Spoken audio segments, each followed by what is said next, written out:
Julius caesar নামটা শুনলেই মনে হয় এক কিংবদন্তি, তাই না? কিন্তু তার গল্পের শুরুটা গৌরবের নয়, পতনের। কিন্তু যে মানুষটা একদিন রোম শাসন করবে তাকে বুঝতে হলে চলুন ফিরে যাই একদম শুরুতে। গল্পটা শুরু হচ্ছে খ্রিস্টপূর্ব ১০০ অব্দে। রোম তখন কিন্তু কোনো সাম্রাজ্য ছিল না, ছিল একটা প্রজাতন্ত্র।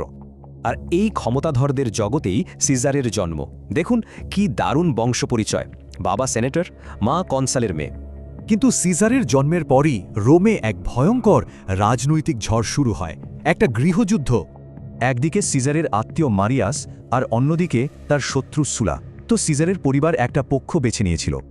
এই ঝামেলার মধ্যেই সিজারের বাবা হঠাৎ মারা যান, আর মাত্র ১৬ বছর বয়সেই সিজার পরিবারের কর্তা হন। এর ঠিক পরেই ঘটল আরেক অঘটন। গৃহযুদ্ধে সিজারের পক্ষ হেরে গেল, ক্ষমতায় এলেন বিজয়ী সুলা।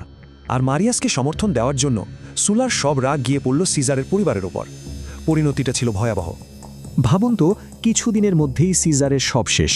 সম্পত্তি কেড়ে নেওয়া হলো, পরিবারের সম্মানও ধুলোয় মিশে গেল। তার মায়ের দিকের প্রভাবশালী আত্মীয়রা কোনো রকমে তার জীবনটা বাঁচান, কিন্তু রোম আর নিরাপদ ছিল না।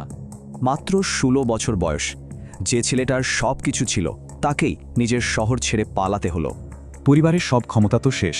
সিজার চলে গেলেন এশিয়ায়, বলা যায় একরকম নির্বাসনে জীবন শুরু করলেন। সেখানে তিনি একজন সাধারণ সৈনিক হিসেবে প্রশিক্ষণ নেওয়া শুরু করেন, এক নতুন জীবনের লড়াই।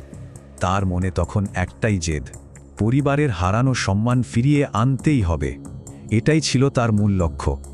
শুধু পরিবারের সম্মান ফেরানোর কথাই ভাবছিলেন তিনি, কিন্তু ইতিহাস যে তার জন্য অন্য কিছু ভেবে রেখেছে। এই তরুণের যাত্রা তো শুরু হলো, কিন্তু প্রশ্ন হলো, সে কি শুধু সম্মান ফিরে পাবে, নাকি বদলে দেবে ইতিহাসের গতিপথ?